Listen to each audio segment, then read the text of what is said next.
Nos indica cuándo comenzar, doctor. Ya empezamos. Ya, perfecto. Pero buenas tardes, compañeros. El día de hoy vamos a dar el tema de diabetes mellitus tipo 2, así como también características sobre el tratamiento. La siguiente, por favor, Emanuel. Bueno, en cuanto a la definición, hay diferentes definiciones.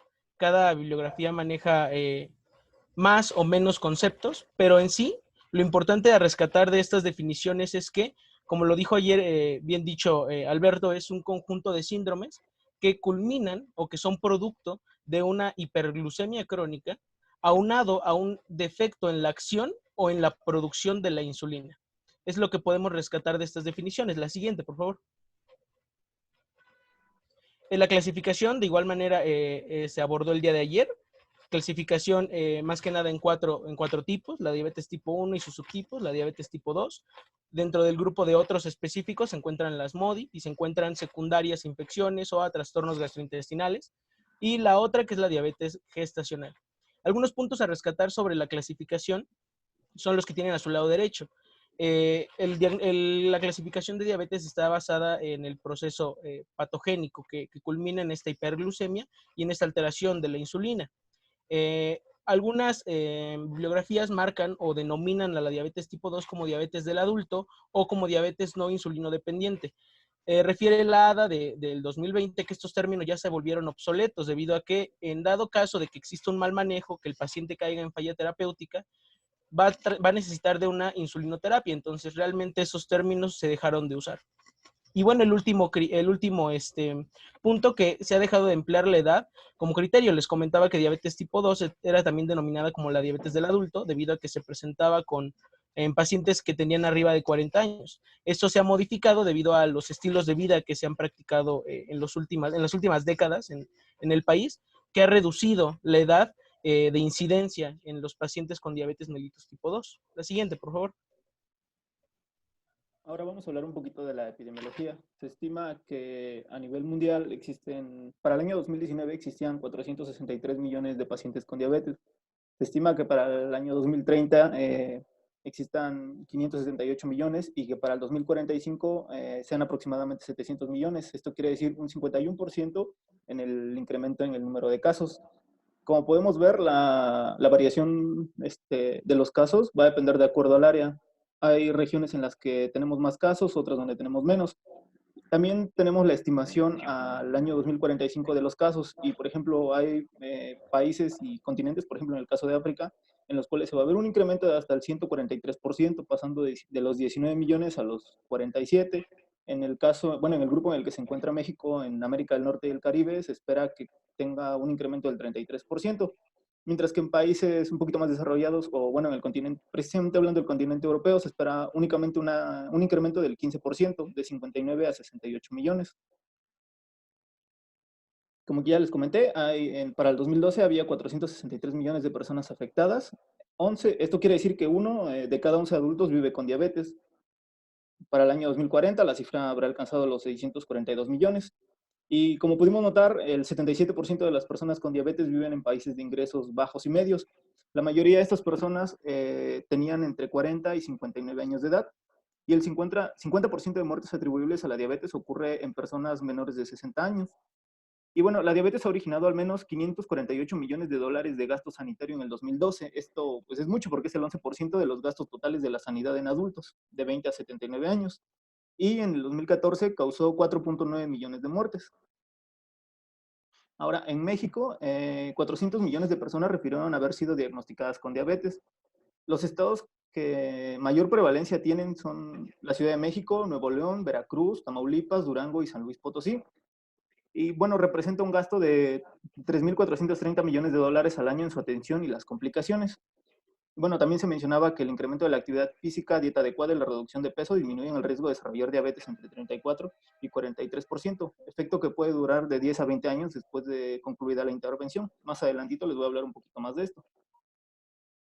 Ahora, de la proporción de adultos con diagnóstico de diabetes, que fue el 9.2, poco más del 80% recibe el tratamiento, 25 presentó evidencia de adecuado control metabólico. Esto lo comparan en el 2006, que únicamente el 5.3 de todos los pacientes tenían un adecuado control.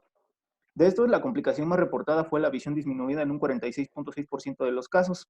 Y de todos los pacientes, 7 está en alto riesgo de padecer complicaciones, es decir, tienen una hemoglobina glicada de entre 7 y 9%, y 49.8% de todos los pacientes están en riesgo muy alto, teniendo una hemoglobina mayor a 9. 47% de estos pacientes, aunado, también tienen el diagnóstico de hipertensión arterial, y el 16% de todos estos pacientes no cuenta con protección en salud, es decir, no tienen servicios de salud. Y bueno, actualmente México ocupa el 6º lugar a nivel mundial en personas con diabetes, con un aproximadamente de 11.5 millones, más o menos 6.2 a 13.7. Y se espera que para el año 2040 ocupe el 5º lugar, incrementando sus casos hasta 20.6 millones. Ahora, en relación con los factores de riesgo, podemos dividir estos en dos grupos, los grupos modificables de factores de riesgos y los no modificables. Dentro de los no modificables se encuentra primero los antecedentes heredofamiliares, antecedente de primer línea de diabetes mellitus tipo 2, antecedente de diabetes gestacional o macrosomía fetal. En cuanto a razas, también se ha vuelto un poco obsoleto este término debido a que, debido a la urbanización y a los constantes movimientos de poblaciones, ya no se considera tanto como un factor de riesgo. Pero la bibliografía menciona que, por ejemplo, los afroamericanos, los latinos o los nativos americanos son grupos de riesgo. Otro factor de riesgo serían las mujeres con síndrome de ovario poliquístico, aunado o con síndromes o con datos clínicos de lo que es la resistencia a la insulina, así como también acompañada de lo que es la hipertensión arterial o antecedente de enfermedad cardiovascular, ¿okay? Que es lo que conformaría, junto con la obesidad, el llamado síndrome metabólico. Datos aunados. La siguiente, por favor. Dentro del grupo, por ejemplo, de los factores de riesgo no modificables está la concentración de colesterol menor a 35 miligramos sobre 100 mililitros, en este caso las HDL, y una concentración de triglicéridos mayor a 200 miligramos sobre 100 mililitros, o en el dado caso de que tengan ambas situaciones. Como se los mencionaba previamente, los signos de resistencia a la insulina o afecciones asociadas. En este caso sería lo que es la acanthosis nigricans, la hipertensión, la dislipidemia y síndrome de ovario poliquístico. Otros datos que mencionan que también están asociados a la resistencia a la insulina son una pseudoacromegalia, un hiperandrogenismo que se ve reflejado en las mujeres.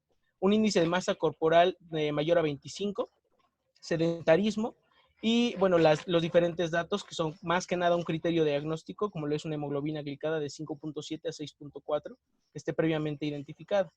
La siguiente, por favor. Pero obesidad, Jorge,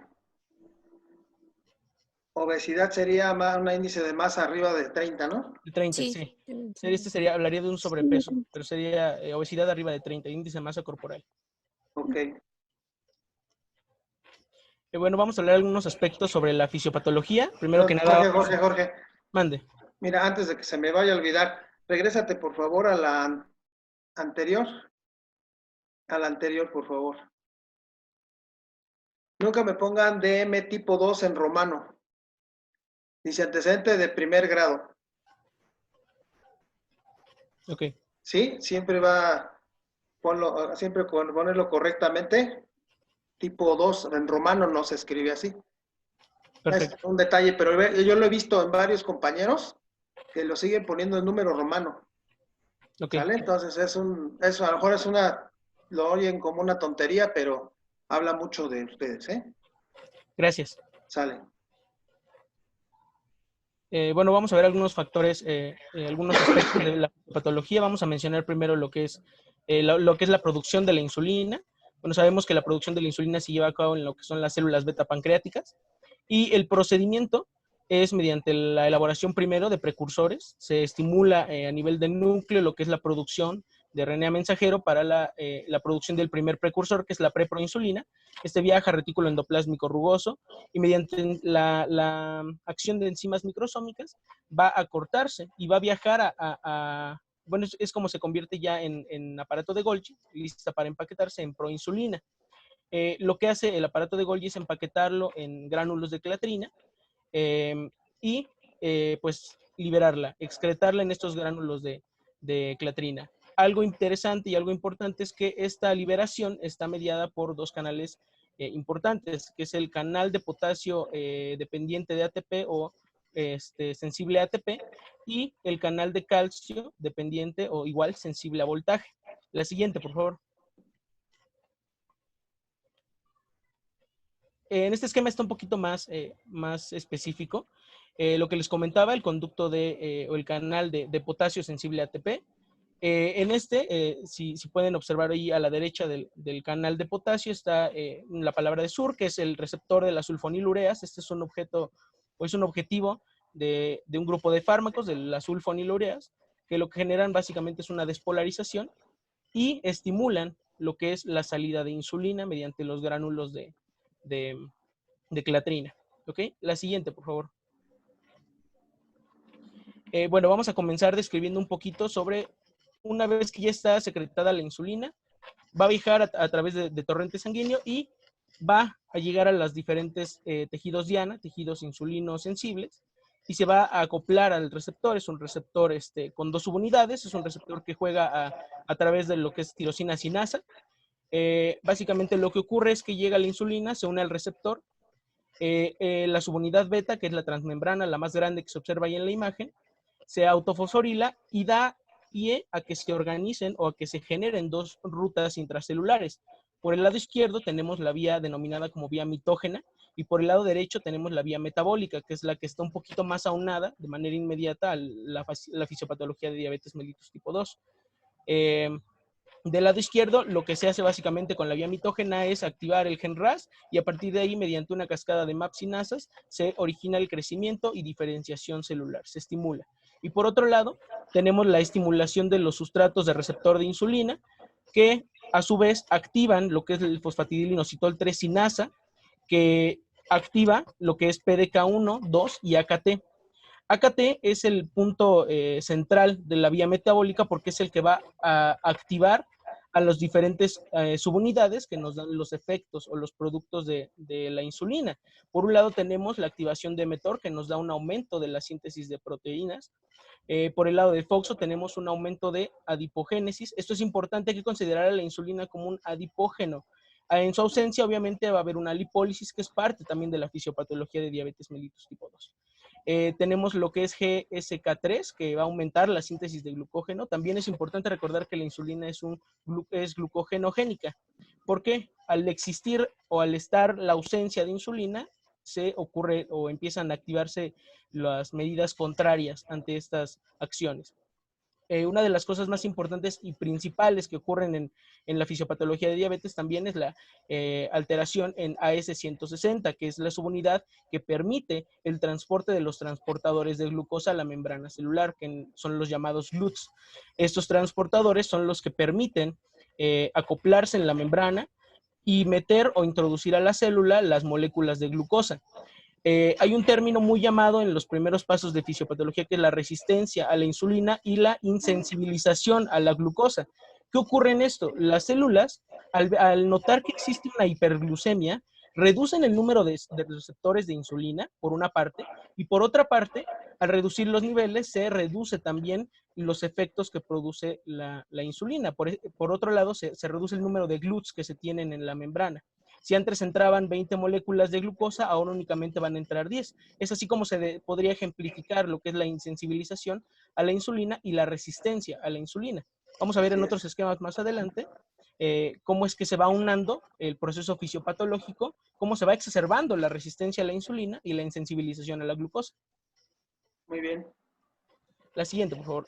Bueno, en este esquema únicamente cabe destacar la tablita del lado derecho, que son los efectos de la insulina. Básicamente les comentaba que lo que se genera al nivel de hígado, que es que va a inhibir lo que es la glucogenólisis, es decir, lo que va a promover la insulina es guardar glucosa, guardar energía. Por otro lado, va a estimular lo que es la glucogenogénesis, que es lo que viene en vías anabólicas. En músculo lo que va a hacer es la síntesis de proteínas, es un proteógeno, y en tejido adiposo va a inducir la lipoproteína lipasa para hidrolizar los triglicéridos. De igual manera, era lo que les comentaba, es un lipógeno, la insulina. En el esquema del lado izquierdo podemos aclarar un poquito en esto, que era lo que les comentaba, la fosforilación de GSK3. Por un lado va a activar la glucógeno-sintasa, que es la que permite la unión de las cadenas de glucosa para generar el glucógeno. Y por otro lado va a inactivar lo que es la glucógeno-fosforilasa, que es la que corta estas cadenas de glucosa para generar la salida de glucosa de la célula. La siguiente, por favor.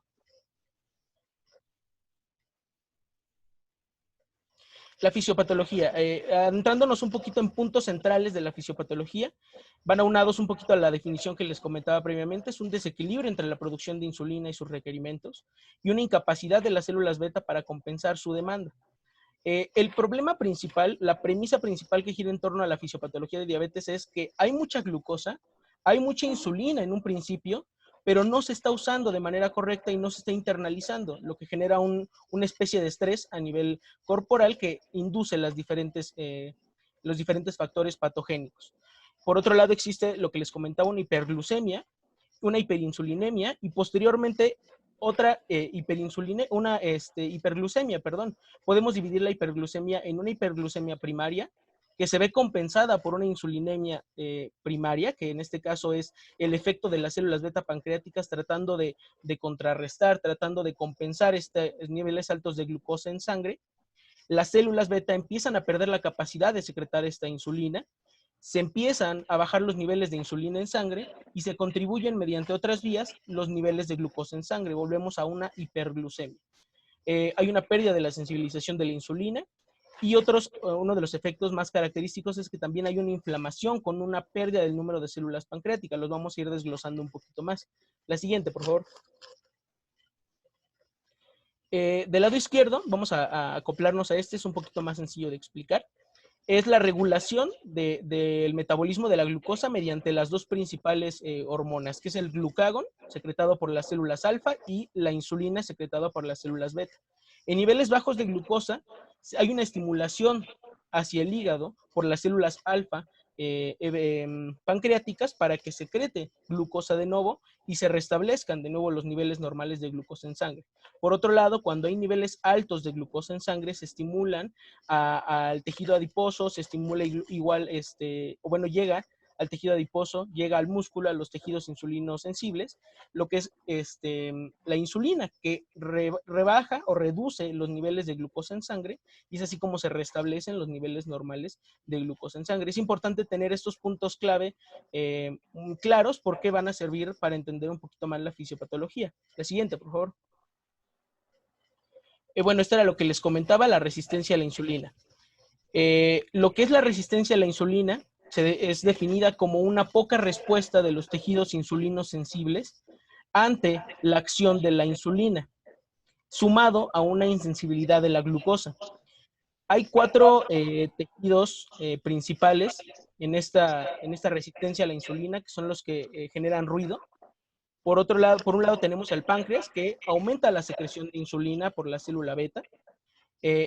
Esta función celular genera una disfunción celular a la larga. Por otro lado tenemos el adipocito, que empieza a generar lipólisis en un evento de compensación porque hay falta de energía, lo que les comentaba, hay mucha glucosa, hay mucha insulina, pero como no se está internalizando, no se obtiene energía, no se obtiene los diferentes productos, entonces se empieza a echar a andar diferentes mecanismos para obtener energía. Uno de ellos es la lipólisis con el tejido adiposo, aumento de ácidos grasos libres, y hay una lipotoxicidad, lo explicamos un poquito más adelante a detalle. Por otro lado, el músculo, que es el principal tejido, digámoslo así, insulino sensible, que genera una alteración en la captación de la glucosa, reduce esta captación por medio de la resistencia. Y por otro lado, el hígado, que empieza a buscar la manera de compensar esta poca glucosa, entre comillas, porque sí hay, para poder compensar esta necesidad energética, echando a andar glucogenólisis y neoglucogénesis o gluconeogénesis. Estos contribuyen a lo que es la hiperglucemia, que genera una glucotoxicidad, un agotamiento funcional sumado a lo que son las células beta pancreáticas y una alteración en la función y en la producción de la insulina de manera general. La siguiente, por favor. Es básicamente lo que les explicaba en el esquema anterior. Pásale a la siguiente, por favor.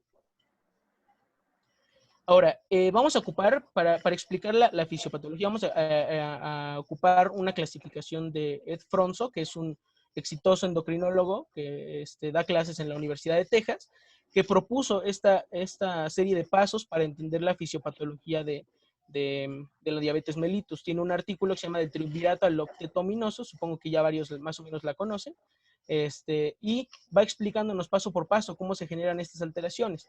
El triunvirato hace referencia a los 3 primeros tejidos que tienen una alteración en este caso en la diabetes mellitus tipo 2.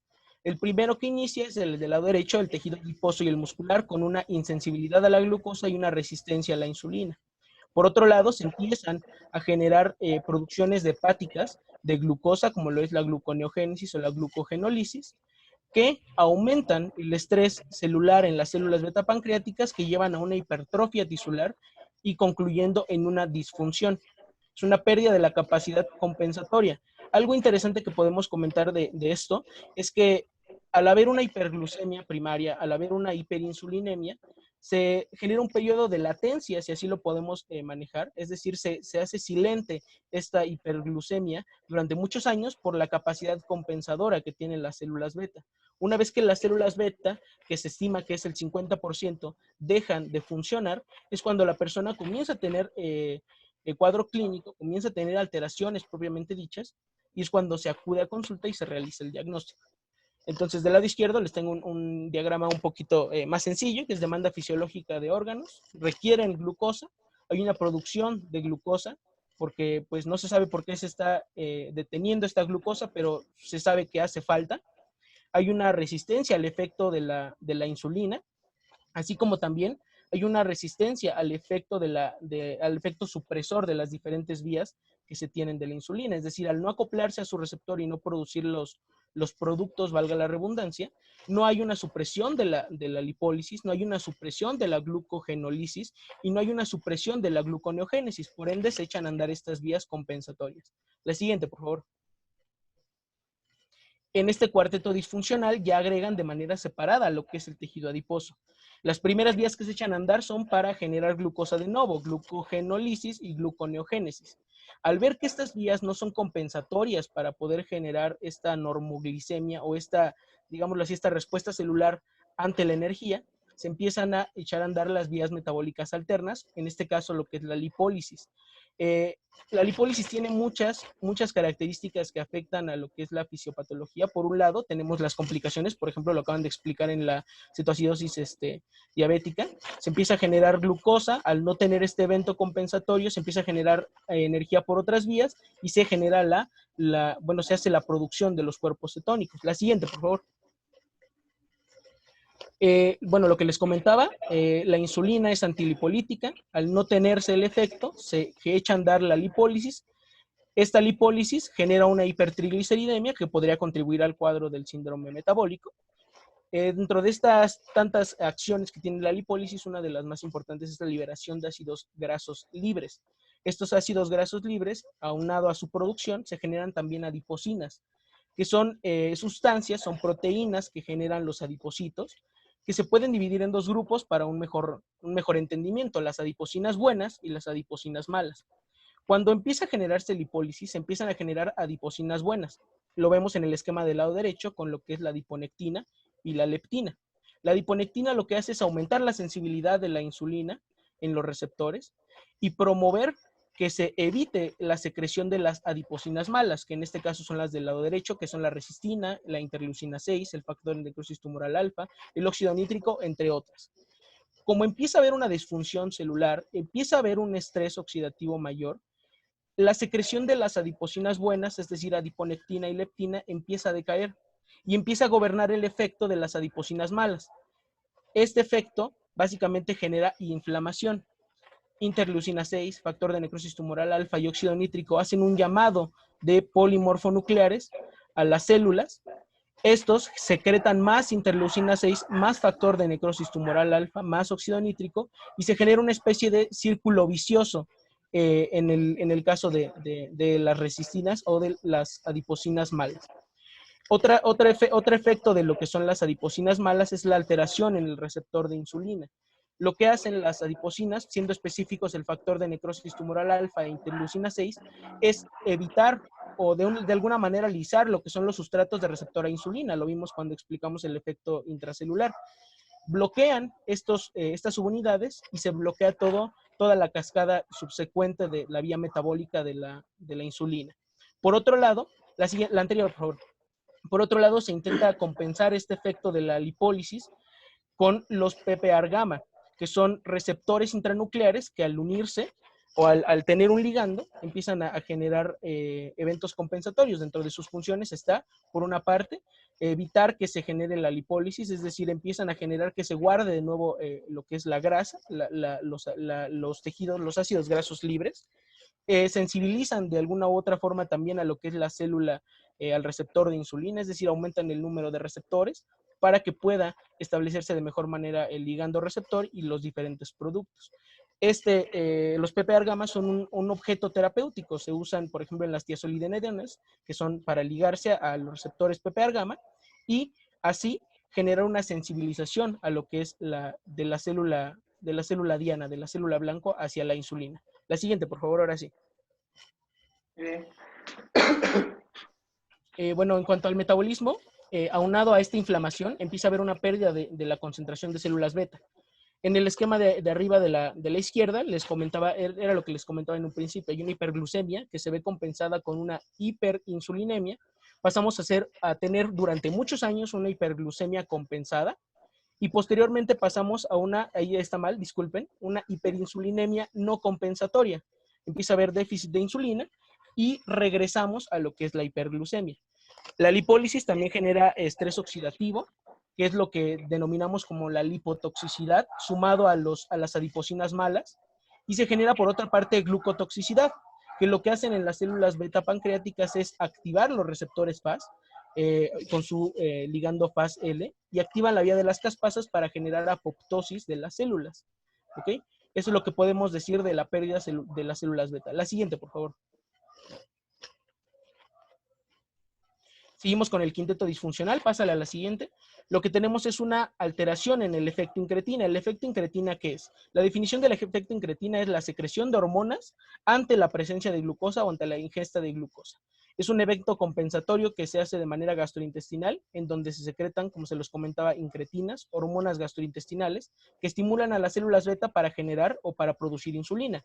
Como los ejemplos, bueno, tenemos estos dos, las dos hormonas, las dos incretinas, GLP-1 y el GIP, que es el péptido inhibidor gástrico, y el polipéptido similar, el péptido similar a glucagón. Esto es lo que hacen es, como se los comentaba, estimular a las células beta para que produzcan insulina. Lo que ocurre en la diabetes mellitus tipo 2 es que al haber mucha glucosa, hay muchas incretinas y se genera un efecto similar al que pasa con la insulina. Se genera una resistencia a estas incretinas, lo que disminuye la estimulación y por ende disminuye lo que es la secreción de insulina. Esto sumado a que ya hay un número disminuido de células beta. La estimulación de por sí ya es débil, el número de células a las que llega este mensaje es reducido y obviamente la secreción de insulina también es muy, muy reducida. Es básicamente lo que podemos explicar. La siguiente, por favor. Bueno, estas son el efecto, ya más o menos se los comenté. La siguiente, por favor. Pasamos a lo que es el sexteto cetáceo. Aquí es donde ya entra, ahora sí, digamos, la hormona contrarreguladora principal de la insulina, que es el glucagón, secretado por las células alfa pancreáticas. Lo que hace es que al haber una ausencia de insulina, empieza una estimulación hepática para que empiece a producir estas vías alternas de producción de glucosa, como es la glucogenólisis y la gluconeogénesis. Empieza a haber esta secreción de glucagón aumentada y se genera una gluconeogénesis y una glucogenólisis aumentada de igual manera. Se estimulan, como lo dice ahí abajo, las vías catalíticas para la producción de glucosa. La siguiente, por favor. Tenemos el septeto septicida, que es una de las alteraciones más características que dan parte del cuadro clínico también y que se considera también como una de las consecuencias o complicaciones agudas, que es el estado hiperosmolar con hiperglucemia, que es una alteración en lo que es en el riñón. El umbral que se tiene para absorción, o sea, el riñón de manera natural absorbe la glucosa, es como de manera análoga, podemos decir que en un intento de compensar la falta de energía, reabsorbe toda la energía que se puede excretar de alguna manera. Es decir, podemos tener glucosuria, pero como necesitamos energía, la vamos a reabsorber. ¿Esto cómo se realiza? Mediante los CGLT1 y 2, siendo específicos el CGLT2, que es el que reabsorbe alrededor del 90% de glucosa y de sodio, es un cotransportador. La siguiente, por favor. Lo que genera básicamente es un aumento del umbral de reabsorción de glucosa, es decir, pudiera cortarse a los 180 miligramos sobre decilitro y empezar a generar glucosuria, pero como las células necesitan energía, el cuerpo necesita energía, se reabsorbe cada vez más glucosa y cada vez más sodio. ¿Ok? Es un aumento del umbral, se estima que hasta 220 o hasta 250 incluso. La célula se queda obviamente sin energía y aumenta la necesidad de glucosa, por eso es que se retiene el glucosa y sodio mediante estos transportadores. En un intento de compensar esta reabsorción de esta hiperosmolaridad que se genera en el túbulo, lo que hace la célula es deshidratarse, aumentar su permeabilidad membranal, se deshidrata en un intento de compensar y genera aún más osmolaridad, lo que nos lleva a una hiperosmolaridad, una diuresis hiperosmolar, que nos daría en un principio lo que es la poliuria, y posteriormente con la estimulación de centros reguladores de sed por esta compensación de volumen, nos lleva a lo que es la polidipsia. La siguiente, por favor. Y el octeto ominoso, el llamado octeto ominoso, que es el que concluye el ciclo con el cerebro. El cerebro es el tejido, digámoslo así, maestro de toda esta fisiopatología, porque es el que contribuye, en lo personal podría pensar que es el que contribuye más a lo que es la hiperglucemia. ¿Cómo ocurre esta alteración en el cerebro? Tenemos que hacer referencia a dos núcleos, del hipotálamo, el núcleo ventromedial y el paraventricular. Pásale a la siguiente, por favor. Estos núcleos van a regular lo que es el hambre y el apetito. El núcleo ventromedial, por medio de la lectina, que es una adiposina buena, previamente se los comenté, inhibe o regula al núcleo lateral, que es el que es el receptor o el centro del hambre. ¿Ok? Algo importante es que el núcleo lateral, es decir, el núcleo del hambre, está siempre activo. Lo que lo mantiene inhibido es el núcleo ventromedial con lo que es la lectina. Ahora, lo que ocurre es que en una hiperglucemia crónica también se aumenta la secreción de las adiposinas buenas en un principio, se aumenta la secreción de leptina, pero como el individuo sigue comiendo, el individuo sigue agregando carbohidratos, sigue agregando glucosa a lo que es el torrente sanguíneo, se empieza a generar una resistencia a nivel del núcleo ventromedial de la lectina. Hay una disminución del número de receptores, por lo tanto hay una disminución de la inhibición del hambre, lo que genera, digamos, libre la activación del hambre. Es lo que nos lleva a la polifagia. ¿Ok? La siguiente, por favor. Así es. Y bueno, aquí está, no es como tal el octeto ominoso, dividen un poquito más los eventos, pero son los que les comenté en esencia. Dividen, por ejemplo, en dos el páncreas, que por una parte disminuye la secreción de insulina por disminución del número de células beta, y por otra parte aumenta la secreción de glucagón con la estimulación o con la ausencia de la insulina. La siguiente, por favor. El siguiente esquema es un poquito más encaminado al tratamiento, que se los viene comentando conforme iba comentando los pasos, que es cómo o en qué evento fisiopatológico actúa cada uno de los grupos, ¿ok?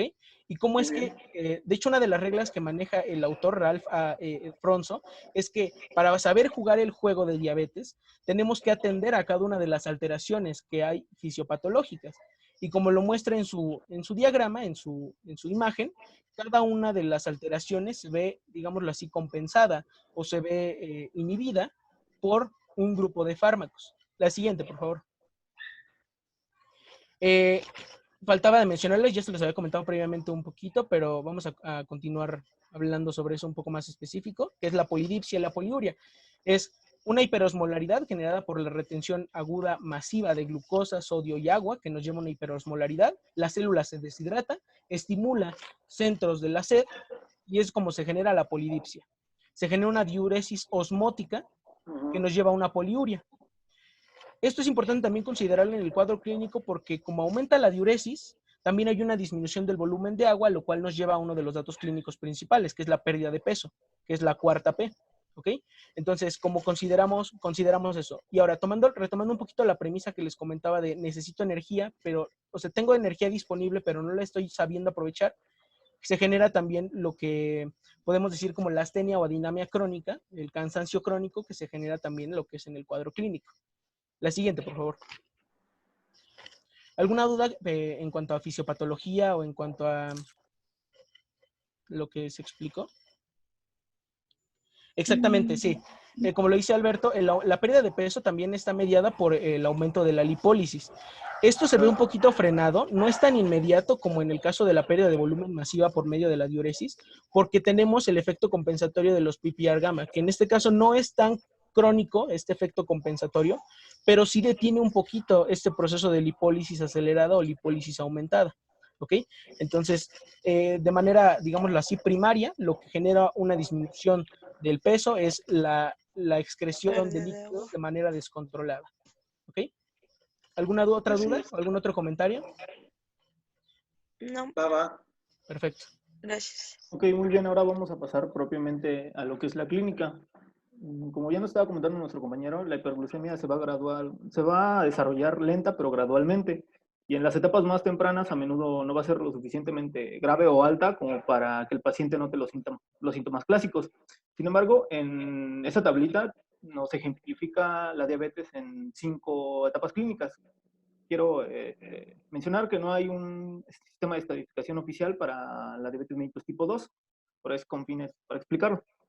Lo divide en 5 etapas clínicas: la prediabetes, diabetes sin complicaciones, diabetes con complicaciones leves, diabetes con absoluta deficiencia de insulina y diabetes con complicaciones graves.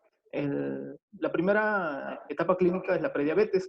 En la prediabetes no va a haber una manifestación clínica como tal o propia. Sin embargo, se menciona que puede haber o no otras enfermedades como lo son hipertensión, dislipidemia o el sobrepeso u obesidad. Para la diabetes sin complicaciones, aquí es donde se presentan los síntomas clásicos de hiperglicemia o los signos de resistencia a la insulina. Y poco a poco, conforme se va desarrollando o va evolucionando la hiperglucemia, van apareciendo otras complicaciones, como por ejemplo la microalbuminuria, neuropatía diabética, retinopatía diabética, entre otros, hasta llegar a complicaciones un poquito más serias, como las crisis hiperglucémicas, la cetoacidosis diabética, el estado hiperosmolar, entre otras.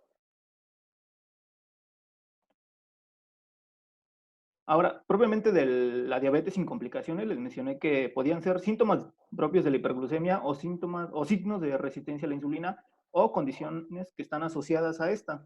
Dentro de los síntomas de hiperglucemia fueron los que nos comentó nuestro compañero: la poliuria, la polidipsia y la pérdida de peso, la fatiga, la cefalea, la nicturia y mencionaban el prurito en piel seca. Mientras que los signos de resistencia a la insulina o las condiciones que están asociadas a esta incluyen la astenia, dinomia crónica, distimias, depresión, los fibromas péndulos, acantosis nigricans, hipertensión, dislipidemia, el síndrome de ovario poliquístico y la disfunción eréctil. Ahora, pasando, si no hay dudas en el cuadro clínico, pasamos a las pruebas de diagnóstico para la diabetes. La diabetes se puede... Perdón, esas fotos que tenías ahí, Sí. ¿estas qué son? Esta es la acantosis nigricans y esta es un fibroma péndulo. Ok. Muy bien. Ahora, las pruebas para diagnosticar la diabetes. La diabetes se puede, diagnosticar según algunos criterios de glucosa en plasma. El primero es la glucosa plasmática en ayunas. El valor de la glucosa plasmática de 2 horas durante la prueba de la tolerancia a la glucosa oral de 75 gramos, iban las dos juntas, perdón, y los criterios de hemoglobina glicada. Estas pruebas son aptas para aplicarlas en pacientes tanto para detectar diabetes o prediabetes. Algunas pruebas tienen ventajas sobre otras. Por ejemplo, la que mayor tiene sensibilidad es la tolerancia a la glucosa oral, y la que menor tiene sensibilidad respecto a su punto de corte es la hemoglobina glicada. Se menciona que de todos los pacientes, bueno, del 100% de los pacientes que se diagnostican con las pruebas en conjunto, solo el 30% se diagnostican únicamente o si utilizamos únicamente los criterios de la hemoglobina. Y bueno, esta tiene ciertas ventajas respecto a las demás. Por ejemplo, tiene menor variabilidad preanalítica. comparado con la glucosa plasmática en ayunas y la prueba de la tolerancia a la glucosa oral, en las que si no se tienen en temperaturas adecuadas o la centrifugación no es correcta, pueden variar los valores. Y bueno, algo que nos comentaba nuestro compañero al principio es que los valores de esta puede variar, bueno, de glucosa van a variar de acuerdo a la raza o el origen étnico. Por ejemplo, decían que en afroamericanos, bueno, teniendo valores normales de glucosa plasmática en ayuno y prueba de tolerancia a la glucosa oral, tenían un poquito más alto la hemoglobina glicada, esto comparado con pacientes blancos no hispánicos. También mencionarles que, como vimos en la clase pasada de diabetes tipo 1, la ADA se basó en estudios epidemiológicos en adultos. Sin embargo, estos mismos criterios pueden ser utilizados tanto para adultos como para niños como para adolescentes. Una pequeña desventaja, permítame leer el chat.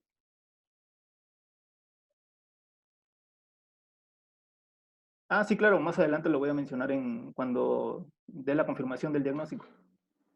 Así es. Otra desventaja que tiene los valores, la hemoglobina glicada es que los valores de la glucosa son imperfectos, es decir, se tienen estimaciones, pero no se saben los valores exactos.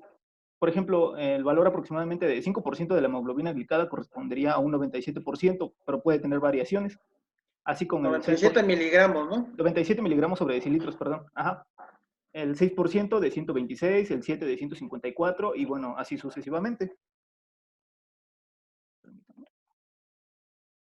Ahora sí, aquí están los criterios bueno, estos son los criterios para saber a quién le vamos a aplicar la prueba de diabetes o prediabetes en adultos asintomáticos. Se menciona que el test se debe hacer en pacientes con sobrepeso o con obesidad, ya sea el índice de masa corporal mayor a 25 o en el caso de asiáticos americanos mayor a 23, quienes tengan uno o más de los siguientes factores de riesgo. Esto es algún familiar de primer grado con diabetes, alto riesgo por la etnicidad o por la raza, ya sean afroamericanos, latinos, americanos nativos, asiático-americanos, etc. Historial de enfermedad cardiovascular, hipertensión, valores arriba de 140 sobre 90 milímetros de mercurio o que estén tratados para la hipertensión. El colesterol HDL menor a 33 miligramos sobre decilitros o los triglicéridos mayores a 250. Mujeres con síndrome de ovario poliquístico, personas con inactividad o algunas otras condiciones asociadas a la resistencia a la insulina, como la obesidad severa y la acantosis nigricans. Si se dan cuenta, estos son los factores de riesgo que mencionaba mi compañero al inicio de la presentación.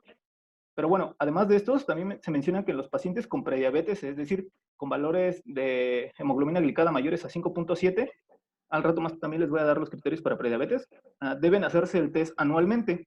Mujeres que fueron diagnosticadas con diabetes gestacional deben hacerse la prueba de por vida cada 3 años y para todos los pacientes, independientemente de si son asintomáticos, si tienen factores de riesgo o no, deben hacerse la prueba a partir de los 45 años.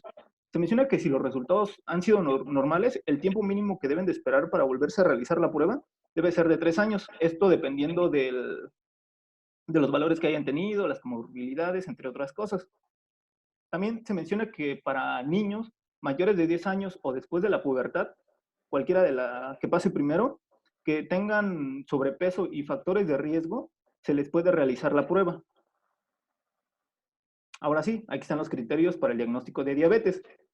Como nos decía Alberto, a menos que haya un diagnóstico claro, es decir, un paciente con una crisis hiperglucémica o con síntomas clásicos de hiperglucemia y glucosa plasmática aleatoria mayor a 200, el diagnóstico va a requerir 2 resultados anormales de una misma prueba o 2 pruebas de muestras separadas.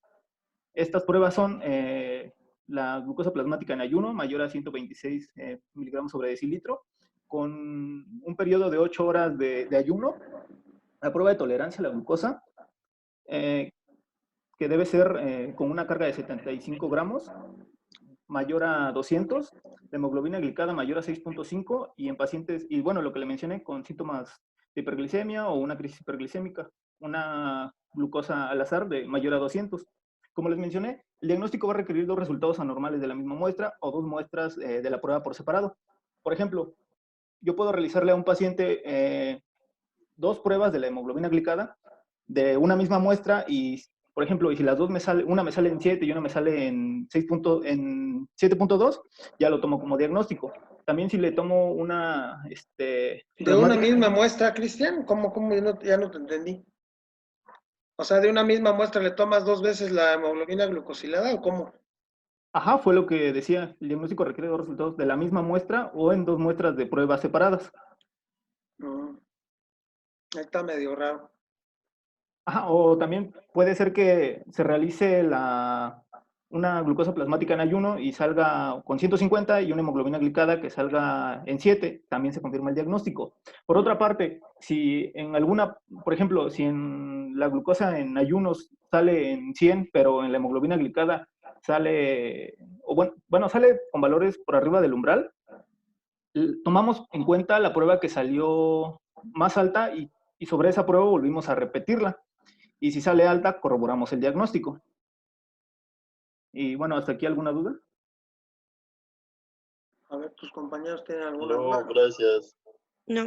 No, ninguna, gracias. Tenía nada más, pero es en relación con incluso con la presentación pasada, porque decían que para un niño, por ejemplo, no estaba recomendada como método diagnóstico la hemoglobina glucosilada, pero por ejemplo, lo que tú has dicho, dices que sí, se le puede aplicar cualquier tipo de prueba como método diagnóstico a cualquier edad, pero ya no entendí por qué decían que No, sí, tienes razón. Lo que debí decir es que un criterio para aplicarle una prueba a un niño también puede aplicar si tiene más de 10 años o ya pasó la pubertad y tiene sobrepeso y obesidad, pero sí, en niños la hemoglobina glicada no. Sí, gracias.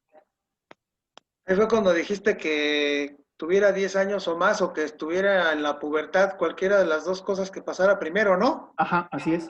Así dijiste, sería los 10 años, ¿no? Sí. Sería lo que Sí, pues pasaría sí. primero. Muy bien, síguele. Ok. Y bueno, es un algoritmo que viene en la guía de práctica clínica. Aquí, por ejemplo, nos presentan un paciente con índice de masa corporal mayor a 25, perímetro de cintura mayor a 80 en mujeres y 90 en hombres, antecedente de diabetes gestacional en el caso de las mujeres y o dislipidemia. Solicitamos una glicemia en ayuno. En caso de que esta salga normal, mencionan que reforzamos las intervenciones en educación en salud. Si sale alterada, es decir, entre 100 y 125 miligramos sobre decilitros, solicitamos una curva de tolerancia oral a la glucosa de 2 horas. Si esta sale normal, también reforzamos las intervenciones de educación en salud, pero si sale entre 140 y 199 miligramos sobre decilitros, establecemos el diagnóstico de intolerancia a la glucosa. Por otra parte, si sale mayor a 200 miligramos sobre decilitros, establecemos el diagnóstico de diabetes mellitus e iniciamos el tratamiento farmacológico. Así es. Ahora voy a hablar un poquito de la prediabetes. Este es un término utilizado para las personas cuyos niveles de glucosa no cumplen con los criterios para la diabetes, pero no son demasiado altos para ser considerados normales. Son demasiado altos para ser considerados normales, perdón. Estos son la glucosa en ayuno de 100 miligramos sobre decilitros a 125. En esta se mencionaba que esto puede variar porque, por ejemplo, la Organización Mundial de la Salud te dice que hasta 110 todavía lo puedes considerar normal. La prueba de tolerancia a la glucosa en la carga de 75 gramos, de 140 a 199 miligramos sobre decilitro, y la hemoglobina glicada de 5.7 a 6.4. Mencionaban que la prediabetes no debe verse propiamente como un ente clínico, sino como una predisposición vaya a desarrollar diabetes y a otras complicaciones cardiovasculares. Así es. Hubo un tiempo, hace muchos años, que le llamaban prediabetes. Después ya quitaron ese concepto y le llamaron intolerancia o síndrome de intolerancia a la glucosa. Entonces el término prediabetes en algunos lugares ya no se toma como tal, se toma como síndrome de intolerancia a la glucosa. No sé qué hayas leído. Sí. Bueno, casi todo lo que refiere a diagnóstico y tratamiento está sacado de la ADA. Y sí mencionaban, pero que no se debía ver como un ente clínico, era lo que mencionaban, no, sino como la predisposición para desarrollar diabetes y otras complicaciones cardiovasculares. Ok. Ahora, antes de pasar al tratamiento, vamos a hablar un poquito de los objetivos glucémicos. Permítanme checar el chat.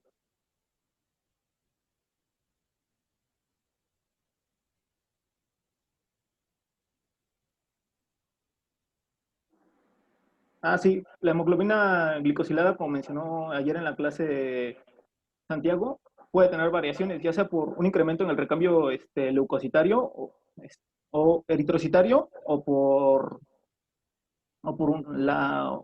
factores que alteren la glicosilación, como ya sea la hemodiálisis, el embarazo en segundo y tercer trimestre, entre otros. ¿Algo más que quieran agregar? Menos del 7%. Bueno, vamos a pasar a los objetivos glucémicos. Para los objetivos glucémicos o para el control de las comorbilidades del paciente con diabetes utilizamos la hemoglobina glicada. Esta prueba se menciona que se realiza al menos 2 veces por año en pacientes que cumplen con los objetivos de tratamiento, es decir, que tengan un adecuado control glicémico o que estén dentro de sus objetivos glucémicos, y se va a realizar trimestralmente en pacientes cuya terapia ha cambiado, es decir, cada que cambiemos la terapia o el tratamiento del paciente, o cuando no cumplen con los objetivos los objetivos glicémicos. Se menciona que los valores recomendados son la hemoglobina glicada menor a 7, la glucosa plasmática preprandial entre 80 y 130 y la postprandial menor a 180. Sin embargo, en la ADA también te mencionan que los niveles menores de 6.5 pueden ser aceptables si tu paciente no tiene riesgo de desarrollar una hipoglucemia o los efectos o sin efectos adversos del tratamiento, sin caer en la polifarmacia y bueno. Y también mencionan que pueden ser niveles aceptables hasta 8% en ciertos pacientes, es decir, que ya tengan mucho tiempo con la enfermedad, que tienen comorbilidades, que su esperanza de vida es muy bajo como para poder, con el paso de los años, ver los resultados de los objetivos. Permítanme. Ah, ok. Y también menciona que tenemos que, como les mencioné, tenemos que individualizar los objetivos glicémicos en el paciente. Es decir, lo óptimo es que estén por debajo de del 7%. Pero, por ejemplo, tenemos que tener en cuenta la esperanza de vida, las comorbilidades, el tiempo que ya tiene la enfermedad, el riesgo potencial para una hipoglucemia o una enfermedad cardiovascular, preferencias del paciente y entre otras cosas. Es decir, por ejemplo, si tu paciente tiene un riesgo de una hipoglucemia o tiene efectos adversos con muchos fármacos, obviamente no le vas a poder decirle que baje los niveles de glucosa menores a 6.5 y a lo mejor puedes incrementar un poco más. Por ejemplo, la esperanza de vida, si la esperanza de vida es muy poca en el paciente, no puedes hacer que tenga los niveles o que tome unos niveles tan bajos de la hemoglobina glicada, porque como les voy a mencionar más adelante, hay algunos pacientes que desarrollan memoria metabólica cuando al inicio del tratamiento o cuando los diagnostica, les das un régimen muy estricto y se menciona que hasta las 2 décadas se reducen la aparición de comorbilidades, pero pues obviamente con un paciente con una esperanza de vida muy corta no vamos a poder apreciar esto. Otras metas básicas del tratamiento que mencionan en la norma oficial mexicana, se añaden los valores de colesterol, el colesterol LDL, bueno, el colesterol total menor a 200, el colesterol LDL menor a 100, los triglicéridos en ayuno menor a 150, el colesterol HDL en hombres y mujeres mayor a 40 y mayor a 50 respectivamente, la microalbuminuria miligramo día menor a 30, la presión arterial menor a 130-80, el índice de masa corporal menor a 24.9 y la circunferencia abdominal en hombres y mujeres de 90 menor a 90 y 80. Ahora, ¿no hay alguna duda respecto a los objetivos glucémicos? No, este último cuadrito está bien de acuerdo a la norma oficial, ¿no? Sí, de acuerdo a la norma oficial. Ok. Uh-huh. Bueno, el tratamiento de primera línea, digámoslo así, es el no farmacológico, que se considera como un manejo multidisciplinario en donde las metas, pues primero van a ser disminuir el peso, disminuir obviamente la hemoglobina glicada y también disminuir el riesgo cardiovascular en caso de que los pacientes lleguen a tener factores asociados, ¿no? Se basa en 3 puntos. Uno de ellos está implícito en los otros 2, que es la dieta y el ejercicio, y con esto aunado a la educación que se le da al paciente. La siguiente, por favor. Bueno, en cuanto a la dieta y al pérdida de peso, tienen que ser pues dietas basadas en un índice glucémico bajo. Del lado derecho les pongo una imagen que resume alimentos con alto, medio y bajo índice glucémico. Se recomienda que el consumo por día sea de 1.200 a 1.500 kilocalorías al día en mujeres y de 1.500 a 1.800 kilocalorías en hombres. La pérdida que se espera tener a lo mejor en 1 a 3 meses es lo que se estima, es del 3 a 5% del peso. Y pues obviamente también genera un aumento, una mejoría en lo que es el beneficio clínico, porque mejora la condición física, disminuye el riesgo cardiovascular, disminuye la hemoglobina glicada en posteriores tomas, y bueno, es básicamente eso, ¿no? Aunado a que también pues aumenta la sensibilidad a la insulina. Exactamente. Bueno, y en cuanto a intervenciones quirúrgicas, menciona que no es tan recomendable, pero dentro de la guía de práctica clínica lo menciona, que es la cirugía bariátrica en pacientes con índice de masa corporal arriba de 40, o índice de masa corporal arriba de 30 o 35 con diabetes, hipertensión arterial y dislipidemia, que es decir, que está ligado a factores que aumentan el riesgo cardiovascular. Se ha mostrado mejoría cuando se realiza la intervención quirúrgica, pero no está del todo aceptado, a excepción de que tengan condiciones especiales, como lo es un riesgo cardiovascular alto e índices de masas corporales altos también. La siguiente, por favor. Perdón, Jorge, los de cirugía bariátrica casi aceptan, obviamente ellos tienen sus criterios para aceptar a un paciente obeso y generalmente los aceptan con un índice de, ¿cómo se llama? Índice de masa corporal arriba de 45, Ok, ¿sí? Y que tienen ya problemas ortopédicos, tienen disnea, tienen problemas incluso hasta para llevar a cabo su vida normal. Entonces, 40 todavía algunos sí les ponen peros. Cuando pasan de 45, casi siempre los aceptan cuando para se manga realiza la... gástrica, Ujú. balón intragástrico, etcétera, ¿no? Ok, Pero casi siempre es un poquito más de 40. perfecto. Muchas Muy gracias. bien. Sí, era lo que mostraba la guía de práctica clínica, pero Ajá. gracias por la aportación, doctor. Sí, digo porque un servicio de bariatría muy bueno es el que tiene el Rubén Leñero. Ujú. El Rubén Leñero ha tenido muy buenas cirugías y muy buenos resultados en los pacientes de este tipo. Entonces, casi siempre aceptan pacientes arriba de 45 de masa corporal. Ok. Muy bien. Y bueno, por el lado de la actividad física, que es la contraparte, lo primero que se tiene que hacer es una evaluación de la condición del paciente, es decir, si es apto para realizar cierto tipo de ejercicios, evaluar la condición física, si ya presenta también algunas complicaciones, tanto agudas como crónicas, y cómo es que se lleva a cabo el manejo de cada una de ellas. Y obviamente también estimar el riesgo cardiovascular asociado, en lo que empieza a disminuirse con la dieta o con otras situaciones. En cuanto a los programas de ejercicio, pues son los que se recomiendan son el ejercicio físico aerobio y anaerobio. Y de igual manera, lo que se espera es reducir del 3 al 5% en un periodo de 1 a 3 meses del peso corporal. Lo que genera es básicamente una disminución de la resistencia a la insulina y los niveles de triglicéridos. Pacientes que tienen niveles de glucosa arriba de 300 y que no presentan cetoacidosis o cetosis, se pueden realizar actividad física, pero siempre y cuando no tengan ningún síntoma o que tengan una buena hidratación. Por ejemplo, pacientes que presentan un riesgo cardiovascular alto, que tienen índice de masa corporal también alto y que tienen glucemias muy altas, se recomienda que no realicen ejercicio o actividad física hasta que, por otros medios, ya sea hipoglucemiantes orales o por la dieta, bajen este riesgo cardiovascular, este índice de masa corporal y les permita ejercer pues el ejercicio, la actividad física sin que pues salga contraproducente. Por ejemplo, los pacientes que deben de evitar lo que es la actividad física son pues los pacientes que tienen pie diabético, tienen complicaciones un poco ya más crónicas.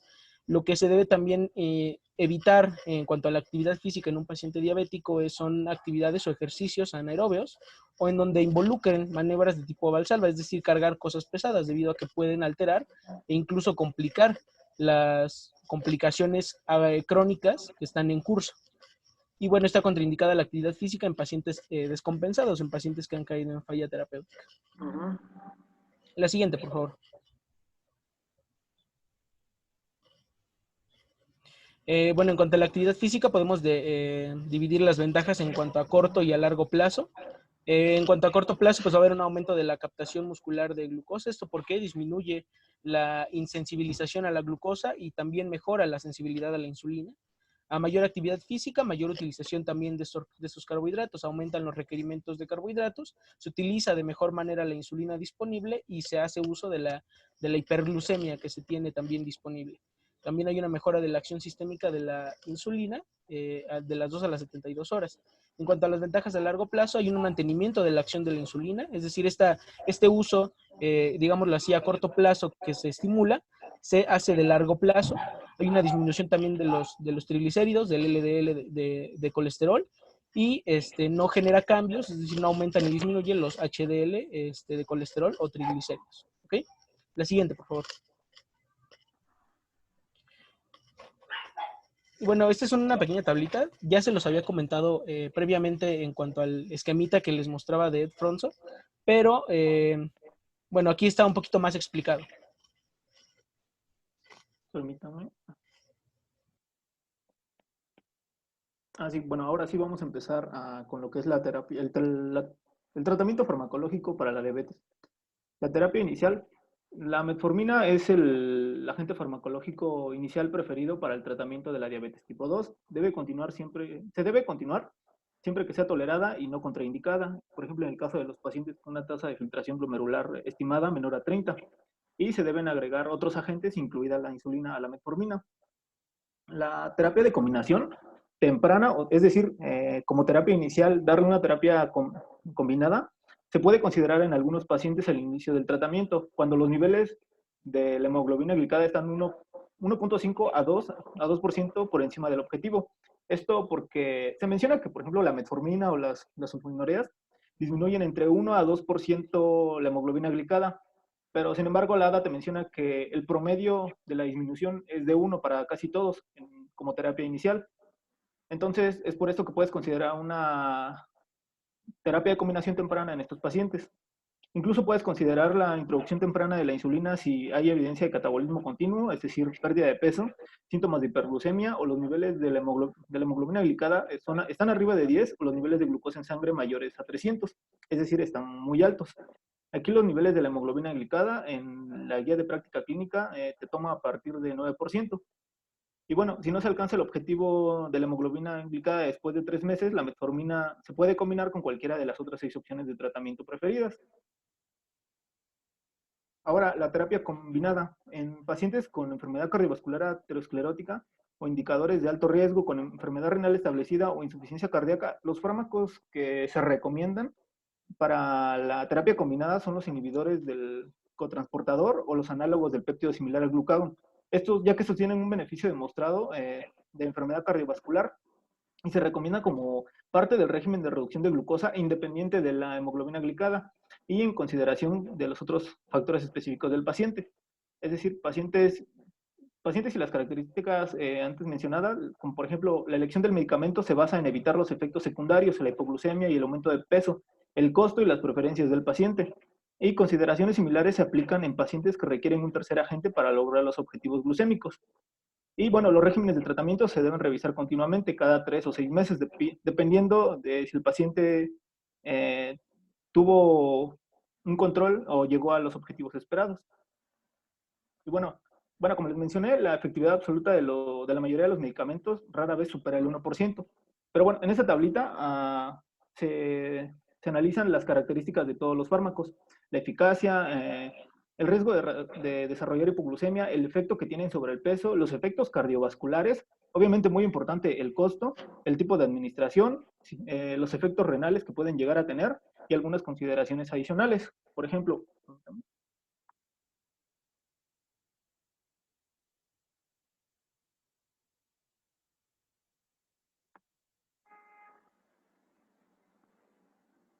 el caso de la metformina y en la mayoría de todos los fármacos tienen una efectividad muy alta para disminuir los niveles de la glucosa. Obviamente es mayor en la insulina, pero por ende tienen mayor riesgo de desarrollar hipoglucemia.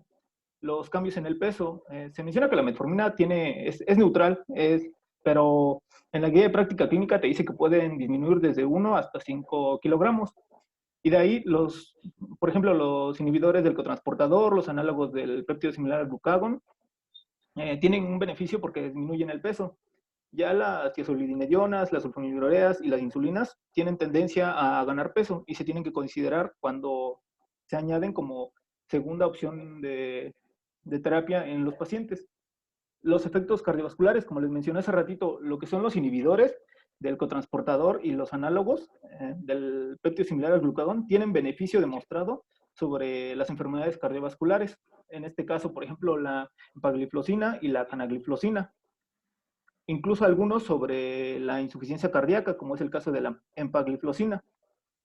Se tiene que tener cuidado en el caso de las tiazolidinedionas porque al retener fluidos generan edema y pueden causar insuficiencia cardíaca. Ahora, también el costo es muy importante.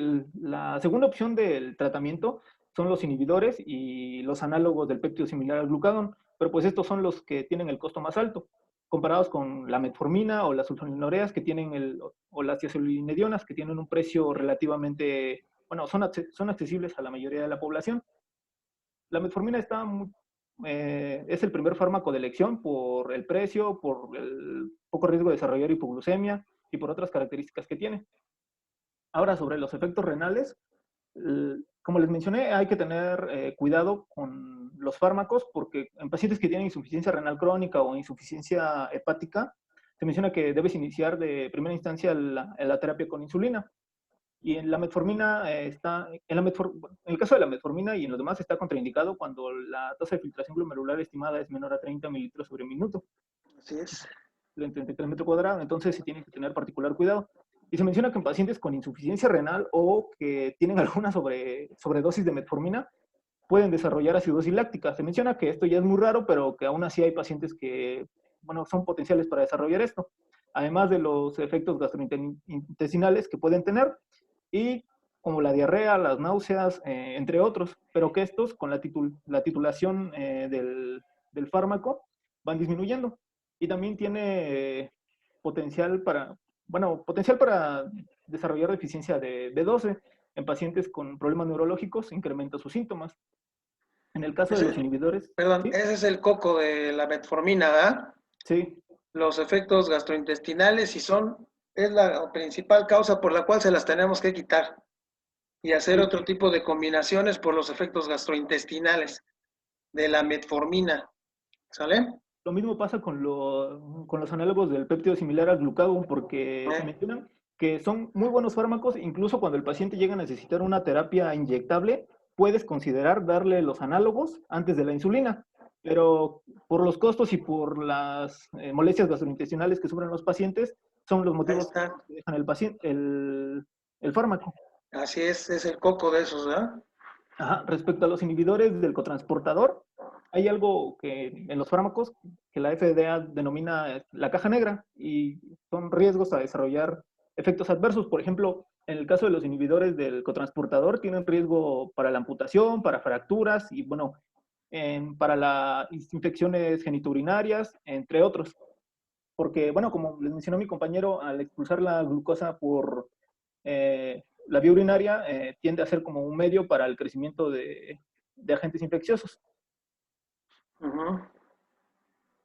Los inhibidores de la DPP4, les mencioné que en el caso de la saxagliptina tiene riesgo potencial para desarrollar insuficiencia cardíaca y para pancreatitis aguda y dolor en articulaciones. En el caso de las tiazolidinedionas, también incrementan el riesgo de desarrollar insuficiencia cardíaca.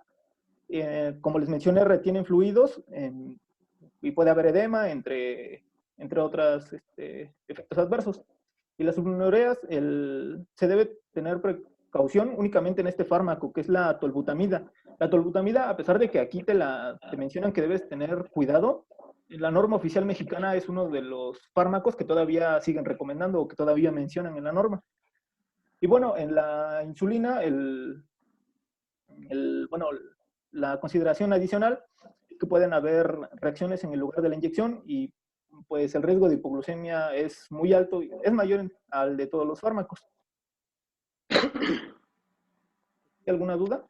Este cuadrito se lo tienen que saber al dedillo, ¿eh? Este cuadrito trae toda la información básica de todos los grupos de tratamiento. Entonces, se resume muy bien y se la tienen que aprender casi de memoria. ¿Sale?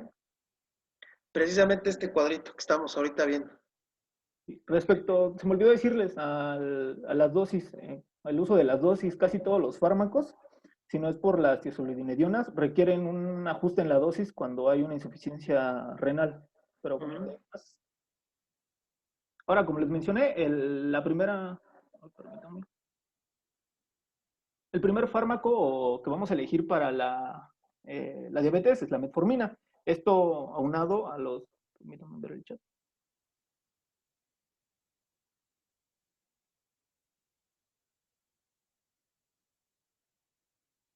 Ya no alcancé. Ok, gracias. Es que menciona que la tolbutamida está porque se pueden usar en ancianos que casi no hacen hipoglucemias. Sí, pero la tolbutamida ni la usamos. Ok. Ok, continuando. Ajá, les mencionaba que la metformina y los cambios en el estilo de vida.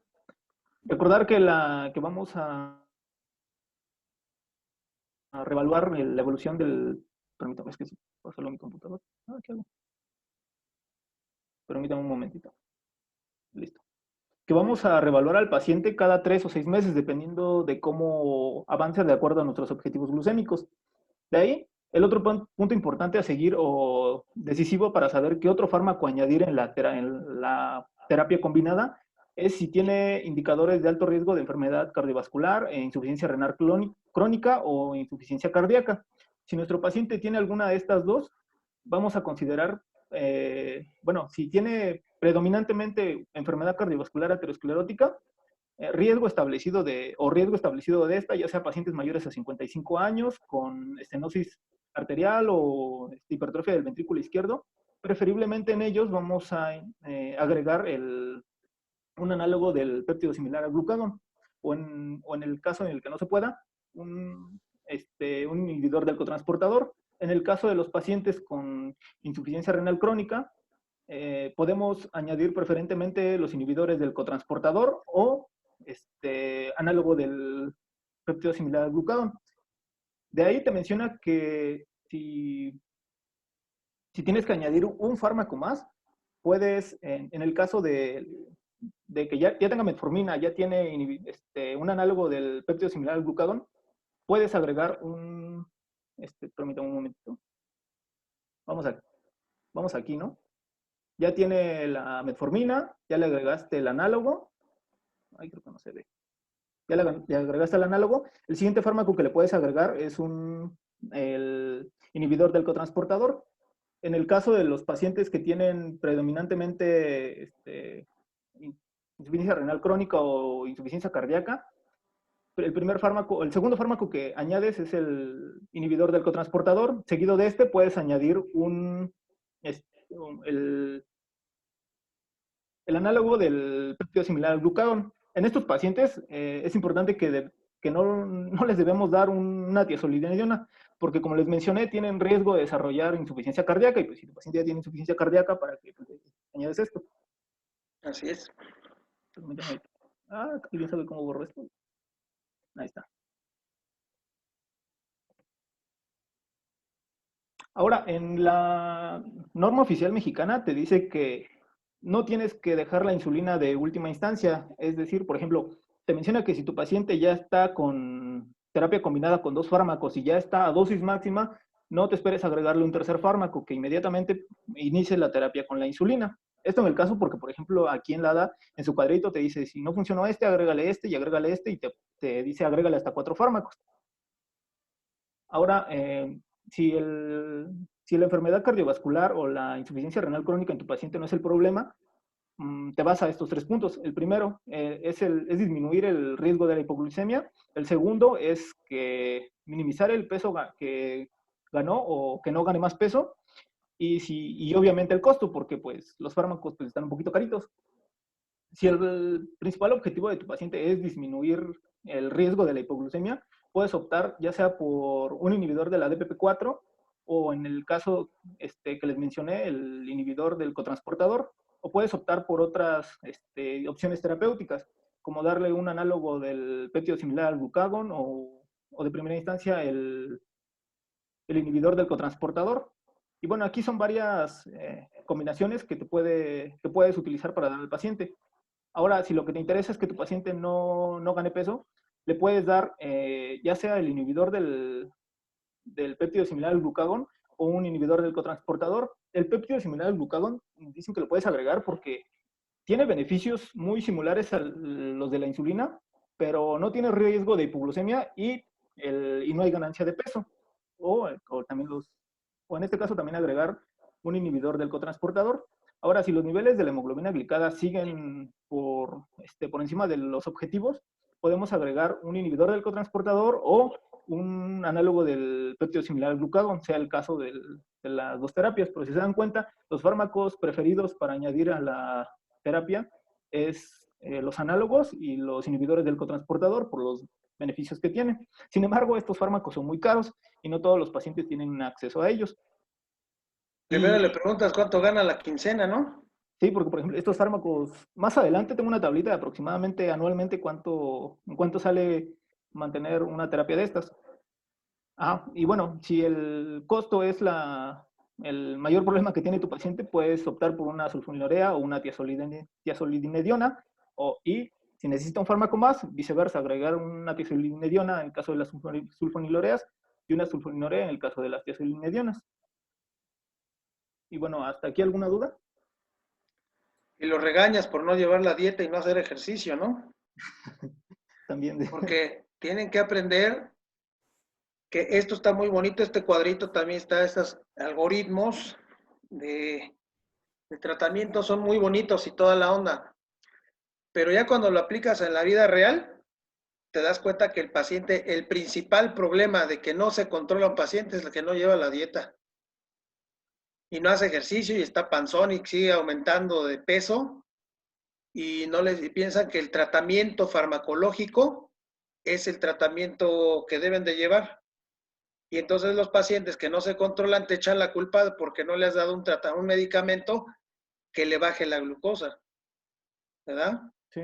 Cuando el tratamiento es un triángulo invertido, donde la dieta y el ejercicio es más importante que todo esto que me estás diciendo. Ajá. Y solamente como un apoyo al tratamiento es el tratamiento farmacológico. Pero tenemos problemas con todos estos fármacos porque el paciente no se cuida, no hace dieta, no hace ejercicio y está panzón. ¿Sí? Entonces, exactamente como dice Yael, ¿verdad? Se toman su tratamiento bien caro, se gastan 3,000 pesos, pero llegan con la coca y con la torta cubana. Coca Light. Entonces, tengan mucho cuidado porque el tratamiento de un paciente diabético es complicado. Y más aquí en México. Es complicado porque el paciente te echa la culpa porque no le has dado el tratamiento, no le has pegado al tratamiento. ¿Sí? No lo tienes controlado y sigue con la glucosa alta. Pero ya te pones a interrogarlo, ves que no baja de peso, ves que está bien panzón, ¿verdad? Y se fatiga cuando llega a tu consultorio, entonces te das cuenta de inmediato que el paciente nomás no se cuida. Entonces, tienen que ser muy incisivos en decirle al paciente que el tratamiento no es el fármaco, ¿sí? Es solamente un apoyo, una ayuda para mejorar todo este despapalle metabólico que ya se mencionó en la fisiopatología, ¿no? Sí. Muy bien. Sí, ¿Qué más? Mencionaba que no usar la insulina como una amenaza o decirle que va a ser la última opción de terapéutica si todo eso no funciona, sino explicarle que su enfermedad va a ser progresiva y que con el paso de tiempo va a necesitar fármacos más potentes para controlar su glucosa. Así es, ahora también tienen que explicarle que la insulina no los va a matar, Así es. ¿verdad? La gente piensa que la insulina ya es para que se va a morir. Ya me voy a morir, ya estoy en las últimas porque ya me mandaron insulina. Entonces también cambiar ese concepto en la gente, que la insulina es muy buena opción para el tratamiento. Ahora te faltó, a ver, a ver, síguele. La terapia de insulina. Ajá. ¿Cuándo iniciar la terapia de insulina? Se inicia en aquellos que no logran llegar a las metas de control metabólico en un lapso de 3 meses, a pesar de estar recibiendo un tratamiento con antidiabéticos orales en combinación a dosis máxima. Es decir, no ya de que se lo diagnosticaron y a 3 meses le damos la insulina, sino una vez que le das la terapia en combinación a dosis máxima, pasa el lapso de 3 meses y siguen con un descontrol metabólico por arriba de los objetivos, inicias la insulina. Pacientes con episodios de descontrol agudo de la glicemia que impidan el uso de antidiabéticos orales, ya sean infecciones, procedimientos quirúrgicos o accidentes cerebrovasculares. Pacientes con contraindicación para el uso de antidiabéticos orales, como es el caso, lo que les comentaba, de insuficiencia renal crónica, acidosis láctica o insuficiencia hepática. Y pacientes diabéticas que estén embarazadas, y los que les mencioné al principio, pacientes que tienen evidencia de catabolismo continuo, pérdida de peso, síntomas de hiperglucemia o cuando los niveles son muy altos, por arriba de 10 y por arriba de 300 miligramos sobre decilitros. Las terapias que nos propone la ADA para el paciente son estas: la insulina basal, la insulina prandial, las insulinas concentradas, insulina inhalada y la bifásica o premezclada. La insulina basal es el régimen de insulina inicial más conveniente, es con el que te recomiendan iniciar para todos los pacientes. A la insulina basal le podemos agregar otros, metformina u otros agentes orales. La dosis inicial en función del peso corporal va a ser de 0.1 a 0.2 unidades internacionales kilogramo por día. O incluso te mencionan que la puedes iniciar a 10 unidades por día. La acción principal de la insulina basal, bueno, como el nombre lo dice, va a ser restringir la producción de glucosa hepática y limitar la hiperglucemia durante la noche y entre las comidas. Esta va a generar, como ayer nos decía Alberto, no un pico, sino una meseta a lo largo de todo el día para sustituir la función de la insulina. Y bueno, el control de la glucosa en ayunas se puede lograr con insulina NPH humana o con un análogo de acción prolongada. De la insulina basal tenemos la insulina prandial. Estas van antes de las comidas y el inicio de dosis es de 4 unidades internacionales o el 10% de la cantidad de la insulina basal en la comida más grande o la comida con mayor exposición postprandial. También mencionaban que no tiene que ser únicamente en la comida más grande, porque, por ejemplo, si le tomamos una glucosa postprandial y vemos que esta es en la noche, bueno, en el desayuno o en la comida, podemos agregar esta en donde los niveles son más altos. Y bueno, la insulina basal, como les mencioné, trata de tener una meseta a lo largo de todo el día, y la insulina prandial trata de controlar los picos de glicemia durante las comidas. Tenemos las insulinas concentradas, como su nombre lo dice, son preparaciones que tienen más dosis de insulina. Las insulinas vienen como U100, como U200, U300, U500. Esto quiere decir que por cada mililitro tienen 100 unidades internacionales, que por cada mililitro tienen 500 unidades internacionales. Son más convenientes y más cómodas para que los pacientes inyecten y mejoran la adherencia en aquellos con resistencia a la insulina, que requieren grandes dosis. Pero bueno, se menciona que son en los pacientes las pacientes que desarrollan resistencia a la insulina muy, muy fuerte. La insulina inhalada, que está disponible para uso prandial con un rango de dosificación limitado. Esa se utiliza después de cada comida. Las contraindicaciones son asma, EPOC, y no se recomienda a pacientes que recientemente dejaron de fumar. Y a todos los pacientes requieren una espirometría antes y después de comenzar la terapia. Esta tiene muchas ventajas sobre las otras, pero pues el nivel de disponibilidad es menor al 20%. Y por último, la terapia inyectable combinada y bifásica. Estas son preparaciones que contienen tanto la insulina basal como la insulina prandial.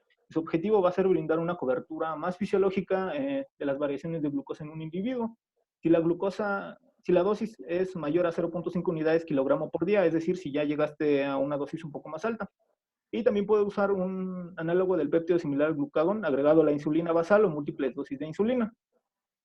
En la guía de práctica clínica, de hecho, no te recomiendan esta terapia bifásica o premezclada porque dicen que los controles de la glicemia no se logran y tienen un riesgo muy alto de desarrollar hipoglucemias. Exactamente. Ya lo mencionó ayer en la clase Alberto, pero vamos a verlo rápidamente. El origen. La insulina se va a clasificar de acuerdo a su origen y el tiempo de acción. El origen va a ser animal, humana o análoga. Actualmente el animal ya no está en desuso. Había leído que anteriormente, por ahí del 1920, 1930, cuando se empezaba a utilizar, Para llevar la terapia de un paciente durante un año se necesitaban 50 páncreas de cerdo y pues era muy cara y no era muy viable. Además de que los pacientes con este tipo de insulina era cuando desarrollaban mayor resistencia a la insulina. El tiempo de acción lo vamos a dividir en ultra rápida, en rápida, en intermedia y de acción prolongada. Las dos primeras, ultra rápida y rápida, van a ser prandiales, es decir, después de cada alimento, y las intermedias y de acción prolongada van a ser basales, una vez o dos al día. Un ejemplo de la ultra rápida es la Lispro, la Aspro y la glulicina. Son prandiales y son solo análogas. La insulina rápida, regular o insulina R es prandial y es solo humana. La intermedia o NPH es basal y es solo humana. Y la prolongada, que tenemos glargina, detemira y de gludet, son insulinas basales y también son solo análogas. Y bueno, aquí está un poquito lo que les explicaba. Lo que se espera obtener con una insulina basal es tener cubierto el requerimiento de la insulina, bueno, fisiológica durante todo el día. Y el de la rápida o de la ultra rápida es incrementar los picos durante las comidas para equilibrar el control de la glucosa. Y aquí están las tres características principales de la glucosa, de las insulinas. Tienen un inicio de acción, un efecto de pico máximo y una duración del efecto. El inicio de acción quiere decir en el momento en el cual empieza a tener efecto. El efecto del pico máximo, durante cuánto tiempo tiene que pasar para que llegue a su máxima concentración o al pico. Y la duración del efecto, durante cuánto tiempo vamos a tener esta insulina. Y bueno, aquí está un esquemita de cómo iniciar. Ok, ya lo vimos, ¿no? Si tu paciente necesita reducir la terapia inyectable para reducir los niveles de hemoglobina glicada, podemos optar por un análogo del péptido similar al glucagón. Obviamente, si tu paciente la tolera bien y si tiene la accesibilidad para poder costearlas. Si a pesar de esto, sigue con niveles altos de glucosa, añadimos la glucosa basal. Una basal análoga o una NPH a la hora de dormir. Les mencioné que esta la podemos iniciar con 10 unidades internacionales por día o 0.1 o 0.2 unidades internacionales kilogramo por día. Esta modificación la vamos a hacer de acuerdo a los valores de la glucosa en ayunas y glucosa postprandial. Les mencioné que la hemoglobina glicada va a ser para modificar a largo plazo el tratamiento de los pacientes y da una vista panorámica de las comorbilidades, pero para modificar la terapia de insulina, sí es muy importante que el paciente pueda automonitorizarse para tomarse los niveles de insulina y con base a esto poder hacer modificaciones. A la insulina basal vamos a añadirle 2 unidades cada 3 días hasta tener los niveles óptimos de glucosa en ayunas. Ahora, si el paciente tiene una hipoglicemia, tenemos que buscar la causa de esta hipoglicemia y corregirla. Pero si es de causa indeterminada, podemos disminuir la dosis de la insulina en un 10 o un 20%. Bueno, si a pesar de esto el paciente sigue con los niveles de la A1C por arriba de los objetivos, podemos la insulina NPH convertirla en un régimen de 2 veces al día. Dividimos 2/3 en la mañana y 1/3 en la noche, del 80% total de la insulina. Pero también, si esto no funciona, nos pasamos a añadir una insulina prandial, es decir, una insulina en el alimento más copioso del día o cuando los niveles de glucosa sean más altos. La iniciación de esta insulina va a ser por 4 unidades internacionales o un 10% de la insulina basal. Y y la modificación que vamos a hacer es vamos a añadir 1 o 2 unidades internacionales o el 15% 2 veces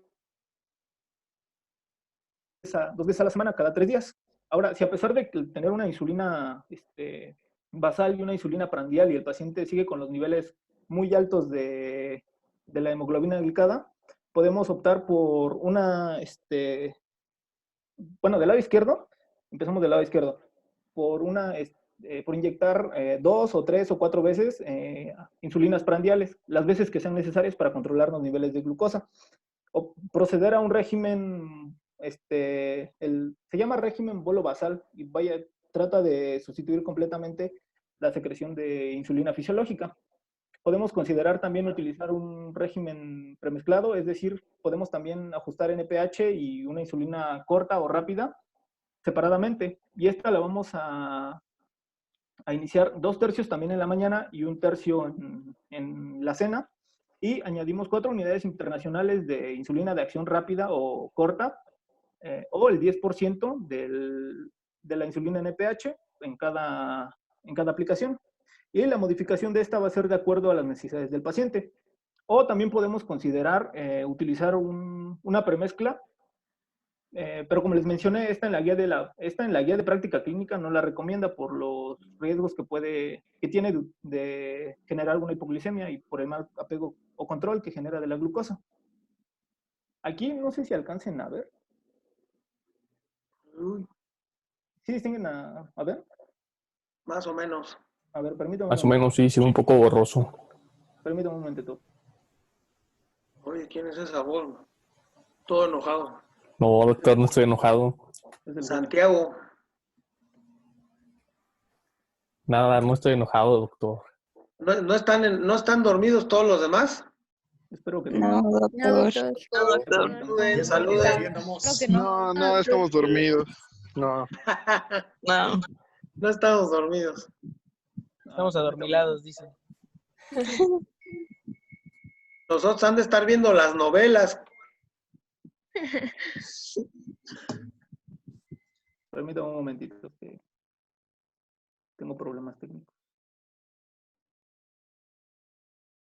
Ahora sí, ¿ya lo pueden ver? Ándale. Sí, sí. Ya se ve un Sí. poquito mejor. Ahí sí está mejor. Esto es para complementar la terapia, o para explicar la terapia inhalada. Si no has alcanzado las metas de control en tu paciente, puedes agregar al tratamiento actual, es decir, sin suspender los hipoglucemiantes orales, 1 a 3 miligramos de insulina inhalada inmediatamente antes del desayuno, comida o cena, junto con los antidiabéticos orales, y reforzar el automonitoreo de glucemia capilar en ayuno, postprandial y nutrición y ejercicio. Ahora, si a pesar de esto no se alcanzan las metas, suspende los antidiabéticos orales y continúas con la insulina inhalada de 1 a 3 miligramos e inicias la insulina basal. Es decir, a la insulina inhalada que ya tenías le agregas una insulina basal de 10 unidades internacionales nocturna y el ajuste, y su respectivo ajuste hasta alcanzar las metas y realizar un automonitoreo de glucemia capilar en ayuno, postprandial, nutrición y ejercicio. Este esquemita venía en la norma oficial mexicana, te redirige a un artículo porque está en proyecto la nueva norma. Y bueno, te dice que si no alcanza las metas de control a los 6 meses de haber iniciado la insulina, ya tienes que enviarlo con un especialista, es decir, hasta aquí terminó tu trabajo como médico general. Va de nuevo.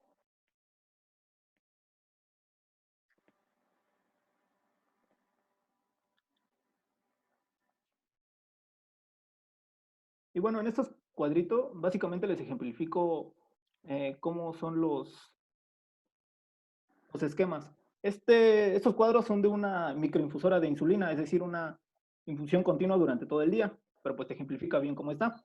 Por ejemplo, puedes mantenerlo en donde está la flecha verde, donde está la flecha azul hasta arriba, la más fuerte, te dice antes del desayuno, antes de la comida, antes de la cena y al acostarte. En la flechita que está abajo, la verde, en estos esquemas puedes mantener los antidiabéticos orales durante todo el día y en la noche añadirle la insulina NPH, como les había comentado, un análogo de insulina de acción prolongada. En la flechita roja estaba la división que les mencioné, que puedes darle 2 tercios de la insulina, por ejemplo, NPH en la mañana y 1 tercio en la noche, perdón. En donde está la flechita amarilla, te dice que puedes aquí ya es una mezcla o una premezclada, donde juntas NPH regular y se la das en la mañana, en la comida y en la cena. Y bueno, y en la flechita azul, en la de hasta abajo, ya puedes agregar análogos de la insulina premezclados también. En la arriba es manual, pero en la de abajo ya son los que vienen premezclados. Y bueno, y aquí viene otra, que es agregar una insulina, que este es el basal bolo. Agregas una insulina regular o rápida antes del desayuno, antes de la comida y antes de la cena, pero al acostarse le mantienes una insulina de acción prolongada. Bueno, ¿alguna duda con esto? No. Gracias. Ay, perdón. No, gracias. Ah, y esto es lo que Una, les gracias. lo que les mencionaba de los costos. Miren, el precio de la metformina anual es de 8,928 pesos. Esta es un esquemita que viene en la Federación Mexicana de Diabetes. Mejor dinos cuánto vale la unidad. La unidad, 248 pesos, ¿no? 250 pesos. A La, ver, la glibenclamida, una sulfonilurea, como les mencioné, son las que están más baratitas y tiene un precio unitario de 183. La glimepirida tiene un costo unitario de 497 y un costo de más o menos 12,000 pesos anualmente. Pero si nos vamos con los inhibidores del cotransportador y los análogos del receptor del GLP-1, ya son los que están un poquito más caritos, porque, bueno, pueden llegar hasta los 16,000 pesos anuales con un costo unitario de 1,345 pesos, o los análogos del receptor, que pueden llegar hasta los 18,000 pesos, hasta los 79,000 pesos anuales, dependiendo del fármaco. Son los de elección para la terapia combinada, pero también son los más caros. Y bueno, y aquí era lo que les quería mostrar. Están muy caros. Y bueno, pues te digo que primero le preguntes cuánto gana la quincena. A ver, Cristian. Te llega a tu consultorio un paciente así ya rápido, en 10 segundos, contéstame. A ver. Te llega a tu consultorio un paciente que no tiene ningún tratamiento. Ok, Es más, ni se conoce diabético. ok. Y te da unos análisis y tiene 380 miligramos de glucosa. Ok, ajá. ¿Cuál es el diagnóstico? Una hiperglucemia. ¿Así? Mm, Pues diabetes, ¿no? Utilizas los criterios de la diabetes. es que de primera instancia, si me llega, pues primero voy a corroborar la fecha de los estudios. Se lo tomó hoy en la mañana y te llegó en la tarde. Ok, Tiene 380, bueno, 400, ponle. ok, ok. ¿Cuál es el diagnóstico así, de entrada? De acuerdo a los criterios. De acuerdo a los criterios, pues es que solo tiene uno. ¿Es en ayunas o es postprandial el...? Fíjate lo que te estoy diciendo, 400 miligramos de glucosa. Ok, ajá. ¿Cuál es el diagnóstico? Pues es que tendría que realizar otro estudio para poder confirmar el que tiene Diabetes. Pues tú solito, bueno, en su tema dijeron que uno de los criterios es arriba, una determinación de glucosa central arriba de 200 miligramos, Pero no a tiene síntomas. cualquier hora es diagnóstico de diabetes, ¿no? Sí, pero cuando se agrega con síntomas clásicos de la hiperglucemia. Bueno, ¿eso dice el criterio? Sí, Bueno, un estado y te dice, hiperglucémico. doctor, fíjese que me la paso, tome agua, tengo la boca seca, la lengua como perico, Ok, ¿sí? sí. He bajado de peso, como 3 kilos en un mes. Ya tiene los síntomas. Ujú. Ah, pues sí, ya tiene confirmado Tiene diabetes, ¿no? el diagnóstico de diabetes. Ahí sí. Bueno, rápido. ¿Cómo lo vas a iniciar? Pues por los niveles que tiene de glucosa, inicialmente le aplicaría insulina. ¿Le aplicarías insulina? Sí. Arriba Ok. de niveles arriba de 300. Ok. Exactamente, lo insulinizas, ¿verdad? Sí. Entonces tienes que insulinizar a un paciente que tenga más de 300, que no esté sin tratamiento, que no tenga tratamiento farmacológico, lo tienes que empezar insulinizando, Sí. ¿sí? Algo que ¿Cuánto tiempo lo vas a insulinizar? Ajá, eso voy. Algo que mencionaban es que al inicio de terapia, puedes iniciar con terapia combinada o terapia con insulina al principio, pero si el paciente logra controlar sus niveles de glucosa con el tiempo, puedes incluso quitar la insulina y manejarlo con antidiabéticos orales. A eso le llamamos insulinización. Ok. ¿Cuánto tiempo lo vas a insulinizar? Pues de acuerdo a esto, tendría que utilizar insulina, revalorarlo a los siguientes 3 meses. ¿Lo vas a insulinizar 3 meses? No, la verdad no sé cómo Ahí está, ¿verdad? únicamente para... O sea, te digo que una cosa es todo esto bonito que ustedes nos enseñan, y otra cosa ya es cuando tienes el paciente enfrente de ti, te acuerdas de toda la información que tienes en el cerebro y te acuerdas de todo el tema que diste, pero ya no lo sabes aplicar a la vida práctica, ¿verdad? Lo puedes insulinizar,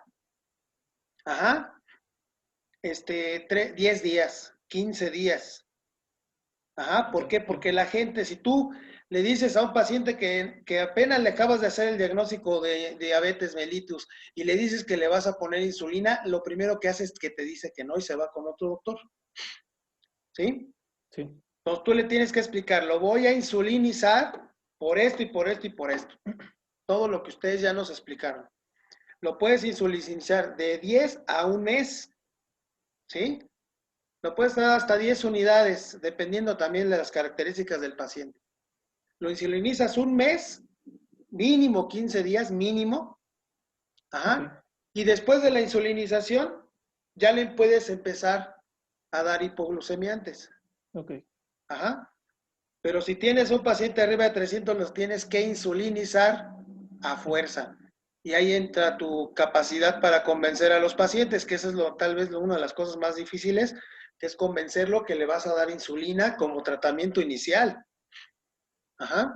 Sí. Pero es sumamente importante que ustedes que tengan un paciente de novo con diagnóstico reciente, que no tenga tratamiento, lo tienen que insulinizar cuando tenga arriba de 300 miligramos por decilitro. ¿Sí? Y ya después, si el paciente acepta bien la insulina, pues te lo puedes llevar con insulina. ¿Sí? Y ir calibrando si le agregas hipoglucemiante o no le agregas hipoglucemiante. Y calibrarle y le dando la dosis de acuerdo a sus requerimientos de insulina. Pero si el paciente rechaza el tratamiento con insulina, lo mínimo que lo puedes insulinizar son 15 días. Ok. ¿Sale? De acuerdo, doctor. Y después ya le das los hipoglucemiantes que están en la tablita y cómo lo puedes iniciar y cómo te lo vas a llevar. Y Claro. qué combinaciones puedes utilizar. ¿Sale? Sale. Muy bien. ¿Qué más? No, algo que, bueno, respecto, como dijo que lo podemos mantener con insulina, se me olvidó mencionarles que se ha visto que tiene mayor beneficio iniciarles o dejarlos con la terapia múltiple o con insulina desde un principio que ir añadiendo un fármaco y luego otro y luego otro y luego otro. Y bueno. Esto es algo parecido como con los marcapasos. ¿Sí? Tú le dices a una persona, señor, usted necesita un marcapasos y siente que ya se murió. ¿Por qué? Porque no tienen conocimiento de qué cosa es un marcapasos y qué beneficios le va a dar. ¿Me entiendes? La insulina es algo parecido. La gente piensa que cuando le vas a dar insulina es porque ya está en las últimas, que ya se va a morir dentro de poco y que ya está llegando a las últimas del tratamiento, que es la insulina. Cuando ese mito no es real, ¿verdad? Así es. Es una falsedad. ¿Sale? ¿Qué más? Y nada más, sería todo. ¿Quién dice ahí que qué? ¿Qué? ¿Qué se va a explicar después o qué? Es que después de esta tenemos otra clase. Ya. Pues es que ya se mandaron.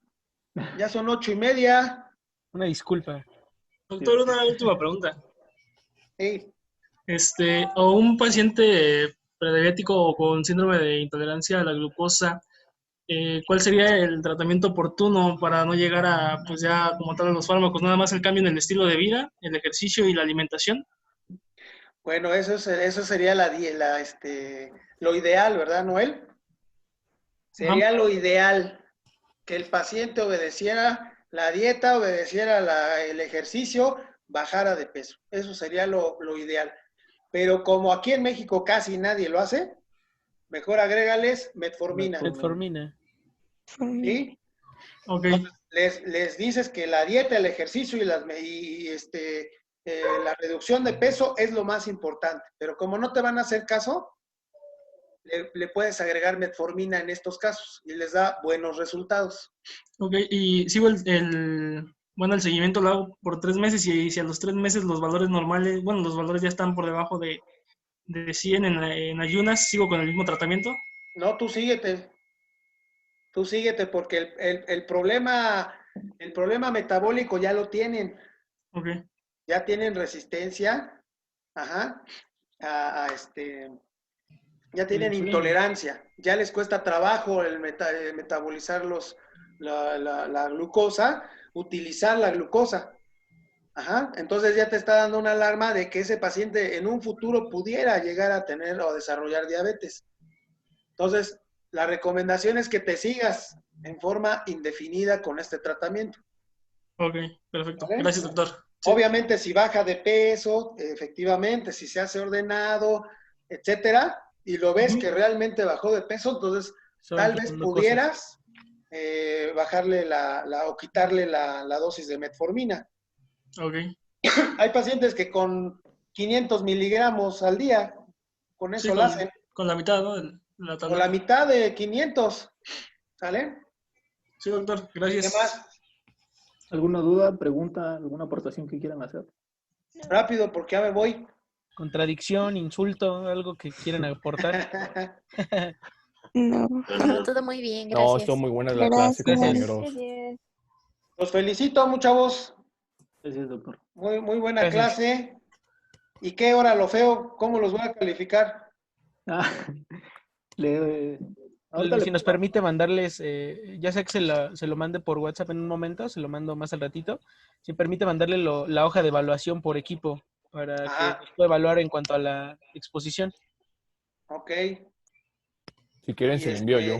y esa Gracias. que pues se las mando y luego qué, es que no tengo ahorita conocimiento de cómo va a ser la evaluación. Y Ahí nosotros. en Yo se esa lo misma explico, se puede. doctor. ¿Mande? Yo se lo explico.